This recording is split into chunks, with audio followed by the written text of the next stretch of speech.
Welcome to today's Mindset Monday episode. And today I have a really quick but impactful episode for you where I'm going to be sharing my 5 tips that are going to help you learn how you can decompress from the stress at work.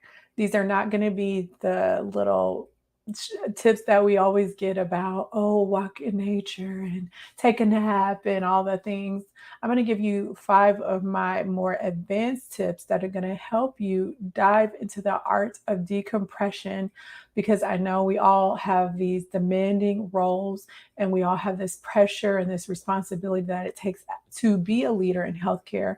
And not only that, we still have this whole personal part of our lives that we still have to be able to show up for. So it's critical that we learn to equip ourselves with techniques such as these so we can close the door on our work life and then be there rejuvenated and ready to show up in our personal life.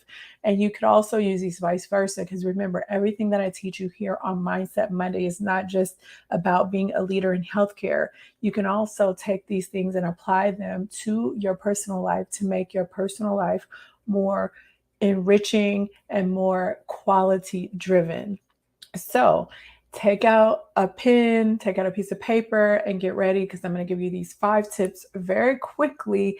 And your job is not just to listen to me tell you these 5 tips, it's to pick one or two to start implementing. And if you're a hard charger, go ahead and try to do them all to see which one is going to work for you to get you the most bang for your buck. Because remember, I'm here presenting you options for things that are going to better your life, but it's up to you to understand who you are and what works for you and adapt these things that I'm teaching you to your own personal practice. So, tip number 1 is all about visualization, or I also like to say imagining, because when people hear visualization, they think that they can't visualize. Although I say this time and time again, we vividly are able to visualize when we're thinking of that fight that we had 2 weeks ago, or a year ago, or 10 years ago.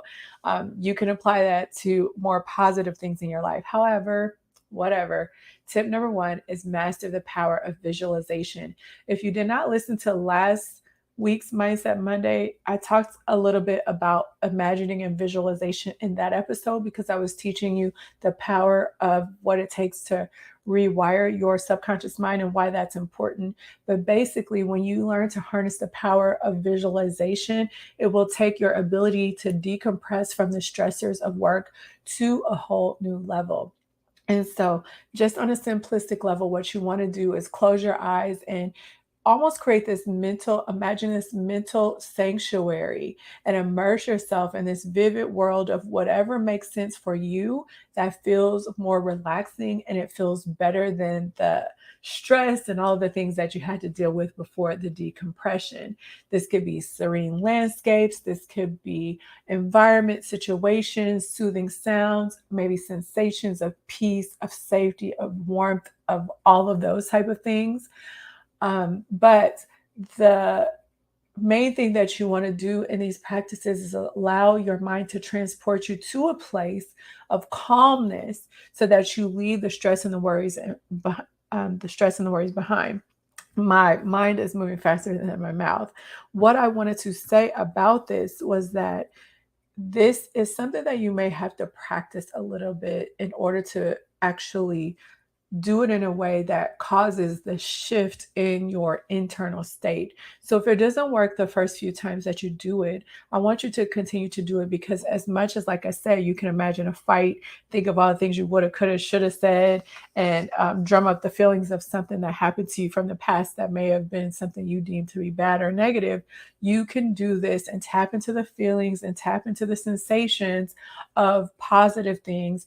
And it will not only change things from the perspective of your mental standpoint, your emotions, but it will also physiologically change you. And when you can physiologically change yourself while simultaneously changing things mentally and emotionally, you're going to find that that helps you to almost hack moving into a different state when you're trying to decompress.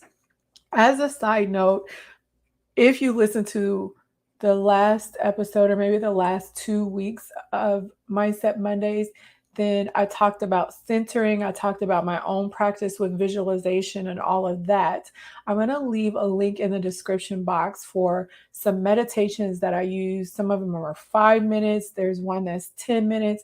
I find that they're effective, they're quick to either get you centered or to move you to a different state. And so I will get you started with those by leaving the link to those meditations in the description box. All right, tip number 2 is to dive into sensory immersion. Engaging multiple senses simultaneously can induce a profound state of decompression. So this kind of links back to tip number 1, which is the power of visualization or imagining. Tip number 2 is inviting you to explore sensory experiences that you can layer onto visualization, like aromatherapy with essential oils. I don't know. I kind of just film these in my office. It's just kind of real and raw, but in the background, you may be able to see, you may not. There is some essential oils going. I do essential oils when I go to bed. So you're just layering those things into the experience. You may need to immerse yourself in soothing music or soothing sounds. And as much as we like upbeat music or certain types of music, I want you to be really aware of the music that you are choosing, the words that are being said in the music, and to understand the physiology that is associated with certain types of music so that you pick a music that's actually going to put you in this sensory immersive state that is actually going to be therapeutic for you. So again, I like to do the aromatherapy. I like soothing music or sounds of nature, or sometimes for some people it's more tactile stimulation. So maybe you need a nice warm blanket, maybe you need a nice cup of tea, maybe you need to get a massage. All of those things are therapeutic and help to transport you from that stressful situation that you are experiencing into a better state of mind, body, and soul. So when you learn to envelope yourself in a sensory oasis, you'll melt away stress and you will start to restore your equilibrium. As a side note, if you happen to be someone that's lucky enough to have your own office, I know you can't pump in a bunch of aromatherapy, but there are things that you can incorporate in your environment that also help you with that sensory immersion.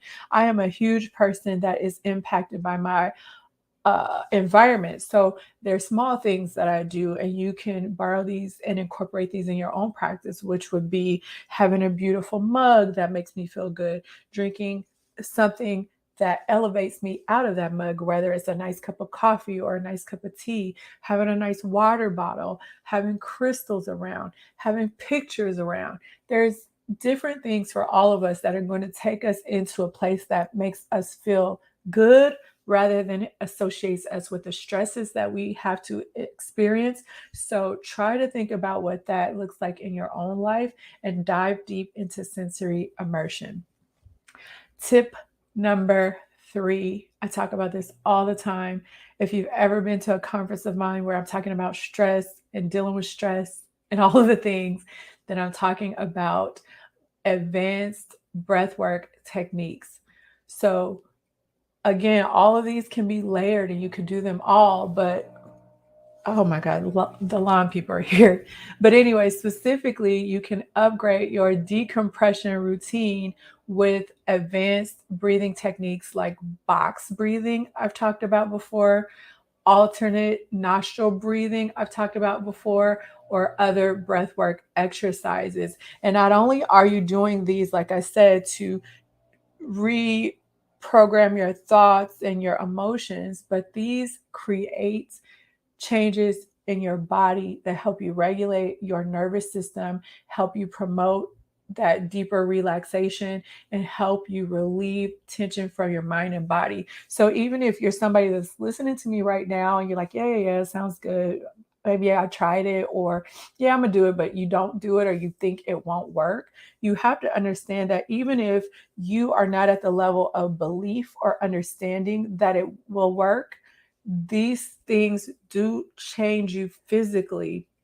So you can lean on the fact that by doing this, you are creating physical benefits to your body that will help you to decompress. So even if you are thinking the same and feeling the same, lean on the physiology of the things that I'm sharing with you in order to help you to release tension in your mind and your body. So you can elevate your game for how you decompress from stress by mastering the art of conscious and intentional breathing. All right, tip number 4 is mindful movement. Again, you could take your practice up a notch by incorporating mindful movement. And we are all familiar with yoga. Yoga is very accessible. You can find yoga videos on YouTube. My favorite is, I think it's Yoga with Adrienne. She's very popular. She has a lot of different yoga um, practices on her channel. But I want you to find one that works for you and one that is relaxing. I've also done Tai Chi before. I've never done, I think it's called Qigong. I've never done that one, but Tai Chi is also something that is very effective where you are being mindful, but you're also synchronizing your breathing and you're doing some gentle, flowy movements. It not only decompresses your mind, but again, you are tapping into that physical benefits of restoring your vitality when you are trying to decompress from stress in your life. And then the last tip that I want to leave you with today that kind of ties into the conversation we had in last week's episode was about exploring neuroplasticity techniques. Sometimes I can't say that word.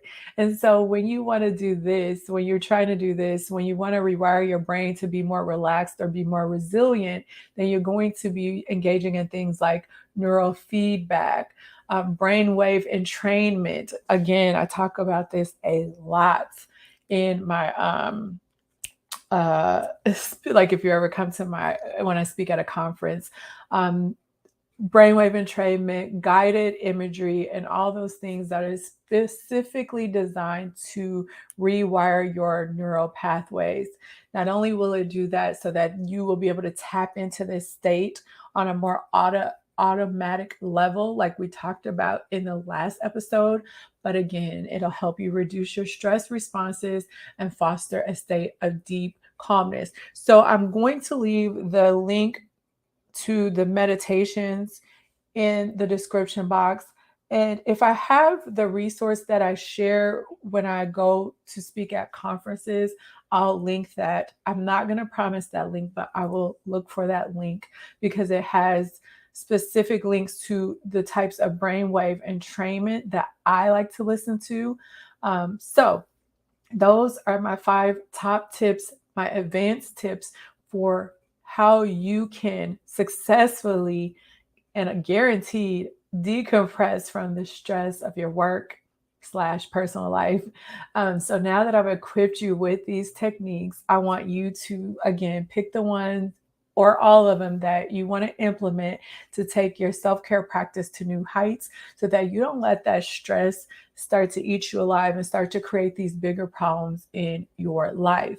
And if you want to learn how to take the techniques that I'm teaching you even further, this decompression from the stress, rewiring your subconscious mind, learning how to connect with yourself again and your values and create goals and a sense of direction and purpose from tapping back into yourself. If you want to learn how to do that in a systematic approach that has been proven time and time and time and time again to create success, then reach out to me. I'll have some information wherever you are watching or listening to this Mindset Monday Leading in Healthcare episode.